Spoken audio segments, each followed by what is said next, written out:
colaboración de la CJV y el Instituto Queretano de las Mujeres. Mujeres Adelante. Date cuenta.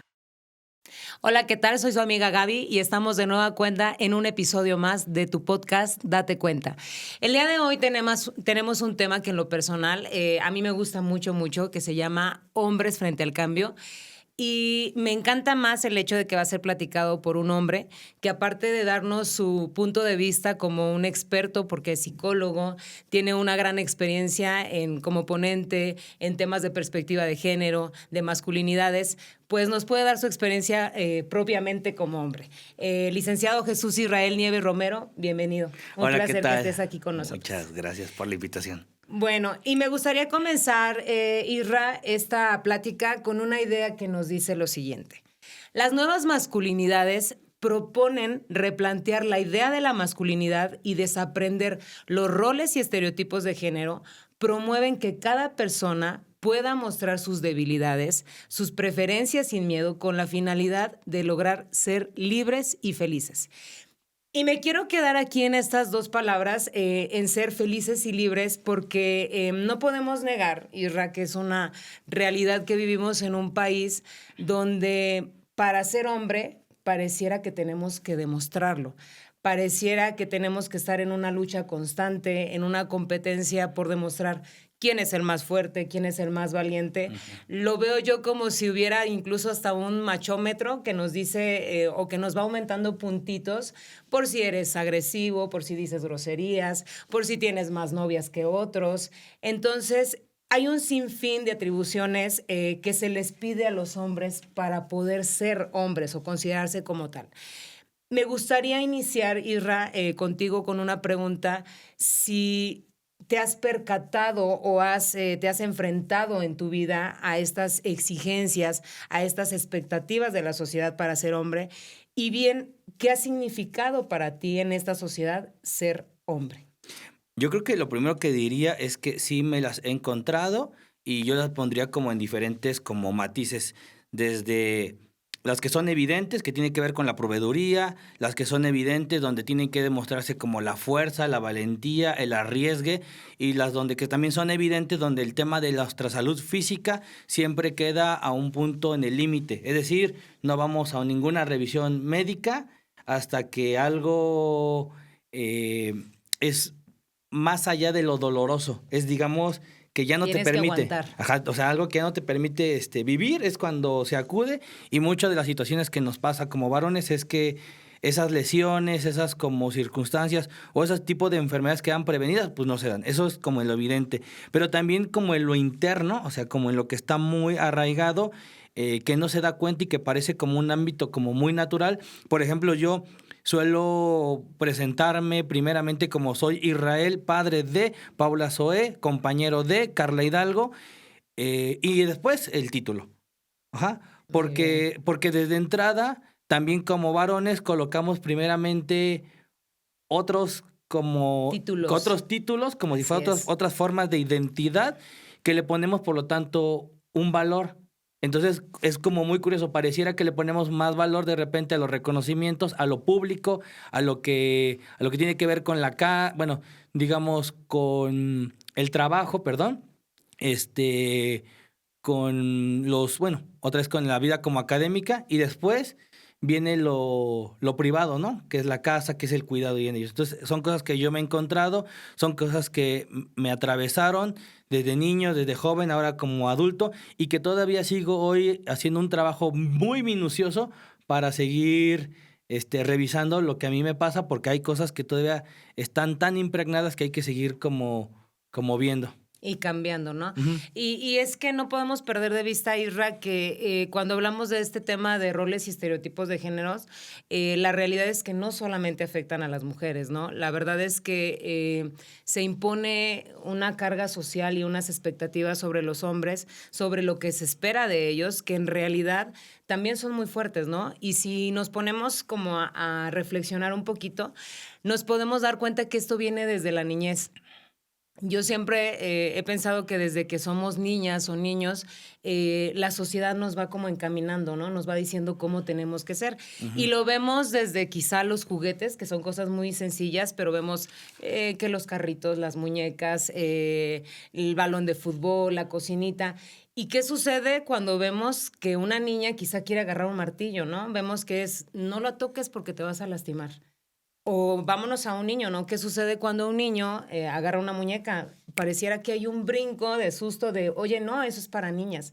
Entonces, si nos damos cuenta, socialmente nos van diciendo qué tenemos o cómo tenemos que prepararnos para cuando llegamos a una edad adulta. Entonces, es importante también que veamos estas situaciones o que estas diferencias nos van marcando límites tanto como mujeres como hombres. Y me gustaría, siguiendo con esta cuestión de las diferencias, Irra, que nos pudieras platicar si ustedes como hombres son conscientes de estas diferencias, de estos privilegios que se tienen por el simple hecho de ser hombres, por así decirlo. Y me refiero a cosas hasta muy simples, ¿no? La forma de vestir, los espacios donde pueden estar, los horarios en los que pueden andar en la calle. No sé, yo te pregunto, el día de hoy no creo, o no sé, bueno, tú dímelo, no creo que hayas dicho, oye, no me voy a poner esta camisa porque ya me di cuenta que se me desabrocha el botón de arriba y mi compañera ya lo noté que se me queda viendo, ¿no? Y son cosas que como mujeres sí tenemos que pensar, ¿sabes? Si vas a salir a la calle y te vas a poner una minifalda, dices, híjole, no me la puedo llevar porque a lo mejor voy a cruzar por una calle que está oscura. ¿Son conscientes ustedes como hombres de esos privilegios que tienen? Yo te diría que no. O sea, de entrada no. Porque hay, digo, para quien nos escucha, me estoy imaginando las posibles comentarios que harían, porque yo trabajo con hombres, tengo un grupo de hombres, acompaño hombres que han ejercido violencia, que están denunciados, y diferentes hombres que también en corporaciones siguen teniendo resistencias. Entonces, la primera que yo creo que van a preguntar y dirían, claro que las mujeres tienen más privilegios que nosotros porque tienen leyes, porque tienen no sé qué, porque bla, bla, bla, porque tienen más... Ya porque usted dijo eso, compañero, usted no está reconociendo que ya desde ahí usted está en o sea, no puede reconocer que tiene un privilegio por el hecho de estar diciendo esto. ¿Por Claro. qué? Porque lo primero que hay que reconocer es que la lucha de esos derechos fue una lucha. Ajá, fue una lucha, es decir, se tuvieron que luchar porque no estaban siendo evidentes, porque no estaba siendo pareja la cosa. Exacto. Entonces, significa que si nos queremos poner así como muy dramáticos, yo diría, pues más bien hagamos nuestra agenda pública, hagamos nuestra lucha y no esperemos a que alguien más nos siga haciendo las luchas, el quehacer, las cosas. O sea, creo que de entrada diría eso para decirles, reconozcamos que esto que las mujeres han tenido hoy tenía que ver con una lucha que hicieron porque antes no estaba. Exacto. Ajá. Y como no estaba, entonces tuvieron que dar, o sea, desde el voto, que me voy como una cuestión, o sea, ¿cómo pensar que no eras un sujeto, ¿no? O sea, desde ahí. Y creo que en ese sentido es como ir como reconociendo desde el aspecto también del caminar y del espacio público. También eso me parece como muy vital desde el vestir, pero también yo les diría a todas las personas que tienen algún negocio, algún comercio, que están en alguna profesión o algún espacio de trabajo y donde su compañera está en ese proceso del trabajo doméstico, yo les diría, compañeros, pensémonos un poco, ¿no? Creo que el lugar en el que estamos en el ámbito profesional lo soporta las mujeres que están sosteniendo otras vías de trabajo. Claro. O sea, yo estoy aquí porque mi compañera ahorita está en la casa cuidando a los Pokémon. O sea, de entrada, y ella ha sido la que desde este mutuo acuerdo decidió que yo tuviera que continuar con este proceso de, digamos, profesional y de trabajo, mientras ella estaba como en este proceso de los cuidados. Pero eso es un acuerdo que establecimos en nosotros, no es un mandato. Claro. Y desde ahí yo reconozco las acciones que ella coloca y que el crecimiento que yo tengo no es por mí, no es por mi... O sea, tiene que ver mis habilidades, pero tiene que ver con que alguien lo sostiene. Y ese es el otro punto, ¿no? Creo que quien pueda decir que el trabajo doméstico no es trabajo y no es remunerado y que no tiene un simbolismo y un valor y que solamente es una cuestión dada, póngase a revisar muchas cosas. Claro, y decías algo bien importante, ¿no, Isra? Es una cuestión de acuerdos. Cuando hay una situación de que dos personas se ponen de acuerdo para algo, pues ya no hay una situación de violencia, ¿no? Porque aquí hubo un acuerdo de voluntades. Y bueno, el tema, Isra, se llama Hombres frente al cambio. Me gustaría que nos compartieras de qué estamos hablando, de qué cambio es el que hablamos, Isra. Yo creo que, son muchos cambios. Es un cambio de paradigma, es un cambio de... Hay que entender una parte, cuando se escucha esta palabra de una masculinidad hegemónica, estamos hablando de que pareciera que hay una sola forma de ser hombre. Ajá, como si tuviéramos como un cuadrito y esto es como lo que se debería ser, una forma, una visión, una idealización que sostiene el Estado, que sostiene la religión, que sostiene los medios de comunicación, que la cultura, las familias, ajá. Es decir, un cierto tipo de modelo y ese modelo los construyen también los propios hombres.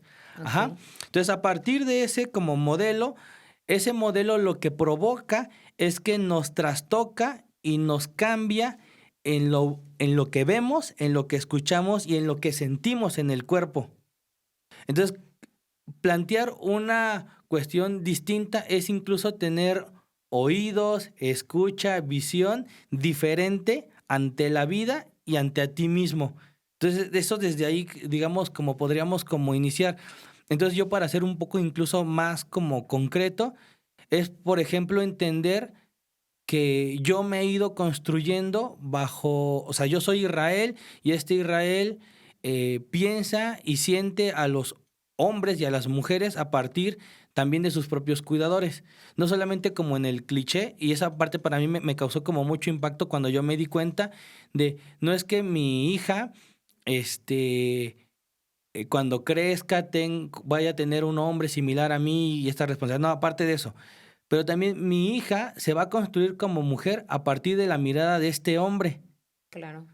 Y para mí eso es así un cruce que me jugó fuertemente porque al final entonces ella se está pensando como mujer, no solo a partir de las mujeres de su vida, sino a partir de la visión y la sensación y las formas en que yo veo, escucho, percibo, creo hacia las mujeres. Y entonces también desde ahí se coloca y se tiene desde otro referente. Entonces, saber que estoy ahí en esa cuestión me permite puntualizarme y entonces también yo mirar cómo han sido mis construcciones propias, cómo ha sido mi relación conmigo, mi relación con los otros hombres, mi relación con mis amigos, con las mujeres, con el propio entorno, ¿no? Y creo que nos damos una visión totalmente distinta. Al menos de entrada les diría, pensar esto es pensar en los cuidados, y cuando pensamos en los cuidados es pensar en la vida, es en la vida de nosotros y en la vida de los demás y en la vida del ecosistema. Y quiero quedarme con una palabra que menciona Irra, que es construcción. Cuando hablamos de estos temas, hablamos de una construcción y como algo que construyes lo puedes deconstruir. Ajá. Entonces, esa es una ventaja, ¿no? Que lo que aprendimos, lo que nos enseñaron, no es que lo trajéramos como un chip incluido ya en nuestra cabecita o en nuestro cuerpo, que nos dijera, por el simple hecho de ser hombres, vas a ser agresivo, vas a ser fuerte, te va a gustar el fútbol. Incluso, o sea, yo me encanta el fútbol y tengo amigos que no saben nada de fútbol, yo les tengo que enseñar. Entonces, nos damos cuenta que no son cosas naturales, que son cosas construidas y que de alguna forma podemos cambiarlas si queremos. Me gustaría que nos digas, Irra, ¿por qué se dice que son nuevas masculinidades?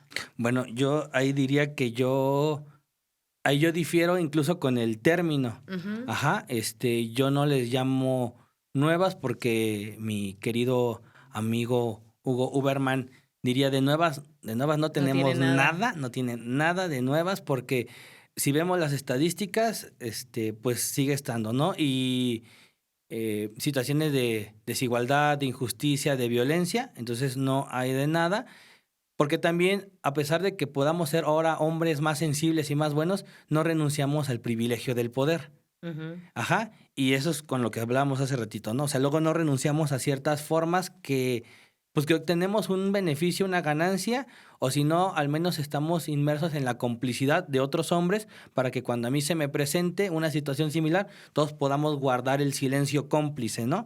O sea, Entonces, de entrada, a mí me gusta plantear que habemos masculinidades diversas y en estas Ok. masculinidades diversas hablamos de una diversidad de hombres en diferentes contextos que hoy se están como repensando, pero que lo más importante es seguirnos encontrando y que no lleguemos a creer que vamos a encontrar una masculinidad como buena, o sea, Ujú. ideal, pero sí una forma en la que podamos habitar y vivir mejor entre todas y todos. Ok. Y sabes, Isra, creo que hablar de cambios siempre es bueno y cuando hablamos de estos cambios en estos temas, creo que es no solamente importante, sino necesario, ¿no?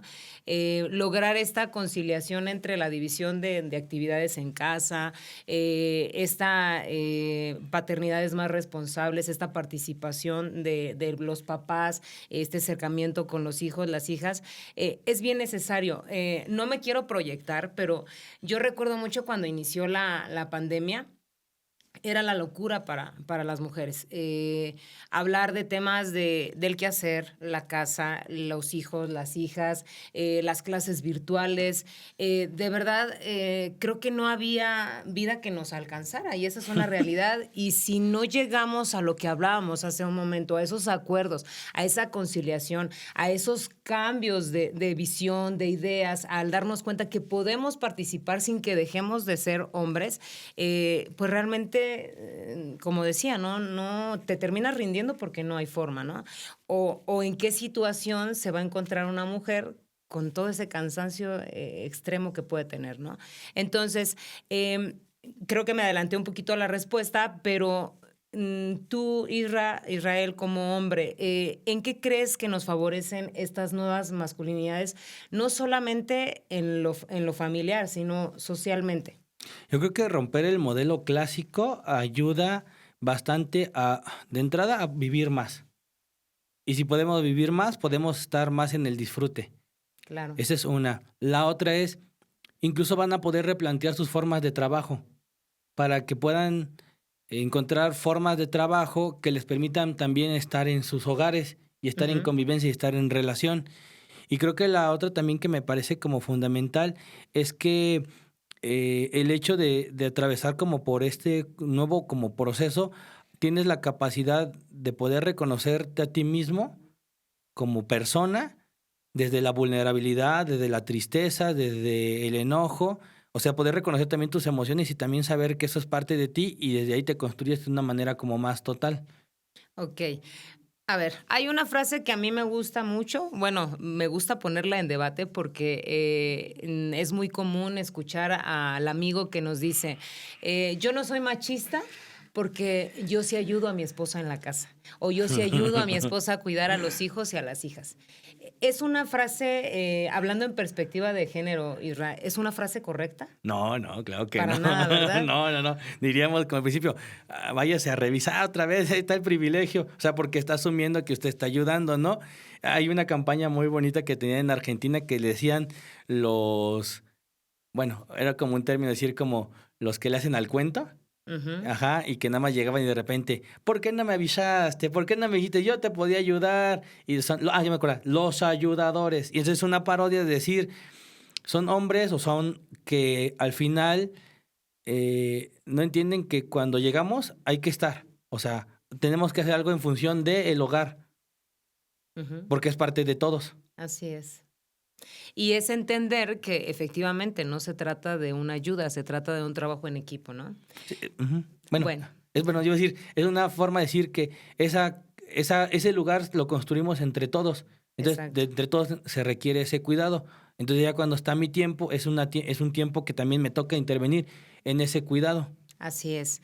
Y bueno, para terminar, Irra, me gustaría que nos compartieras tips, herramientas o qué hacer para favorecer a estas nuevas masculinidades, qué hacer para promover esta igualdad de género que creo que es tan necesaria para eliminar la violencia en contra de las mujeres. Yo diría que los podemos invitar o que sigan las redes sociales que tienen que ver con los grupos que se tiene, el de la otra bandita, para que puedan estar en el espacio que tenemos para varones. Eso sería como una, porque creo que favorece ese acercamiento. También favorece que lo que hace el instituto con los talleres, que se puedan también acercar, por favor, que escuchen este contenido y lo sigan compartiendo y sigan escuchando más y se sigan como preparando. Eso sería como en términos como muy concretos, pero también yo les dejaría 4 ejercicios. Hablen en primera persona del singular, sin responsabilizar a nadie más. Solo hable de usted y de lo que eso le hace sentir y pensar sin responsabilizar a nadie más. Esa es una. Vamos a ver cómo se pone, porque por lo regular es usted me hizo sentir y yo por eso actué así. No, compañero. Uno sintió y uno se hace responsable de lo que hace. Ajá. Esa sería como una. La otra que me gustaría como también como compartirles es si tuvieran la oportunidad de estar en casa, ¿lo harían? Y nada más diré un comentario. En Uruguay hicieron un cambio y entonces los hombres tenían menos tiempo para estar, digamos, en el trabajo, para poder estar con sus familias. Se hizo como ese acomodo, pero los hombres, diría Mujica, ¿qué tomaron de decisión? Dijeron que no. No, más bien dijeron, está padre eso, pero se fueron a buscar un segundo trabajo. Dense tiempo de estar con los otros y encontrarse, ¿no? Entonces eso me parece como una cuestión como fundamental. Y creo que la otra es cuando alguien diga que no es machista, deténgase un momento y mire como con calma, no lo que antes mirábamos como en lo público, lo que hoy socialmente no es aceptado, pero ahora vea cómo quizá usted ahora tiene una discursiva o una manera en el lenguaje de seguir sosteniendo su privilegio. Es decir, donde todavía ahora de una forma más sutil y más linda dices que no es tu responsabilidad, que es la responsabilidad del otro. Así es. Bueno, pues realmente creo que vivimos en un tiempo donde estamos en una sociedad con tanta diversidad, Isra, que sí es súper necesario, súper importante que nos volvamos más empáticos, más respetuosos ante toda esta diversidad, que podamos ir fomentando esta idea de ir cambiando estos chips que traemos y que creemos que son naturales y que no lo son. Te agradezco mucho, Isra, por haber estado aquí, por compartirnos tu experiencia, tus conocimientos, pero sobre todo por ser un hombre con una visión distinta, por estar en esta lucha por la igualdad de género. Agradecerte eso, Isra. Y a todos ustedes, espero que les haya gustado mucho este podcast. No se les olvide que siempre existe la oportunidad de reaprender, siempre existe la opción de ser diferentes y al final de elegir lo que nos haga sentir mejor. Quiero compartirles, como siempre, nuestras líneas de atención. La línea de atención psicológica de CEJUVE es el 442-101-5205 en la opción número 3, o bien la línea Telmujer, que es el 442-216-4757. Un placer haber estado con ustedes. Les deseamos un excelente día. Hasta luego. Una producción de la CEJUVE y el Instituto Queretano de las Mujeres. Mujeres adelante. Date cuenta. Este programa es público y queda prohibido su uso con fines partidistas o de promoción personal.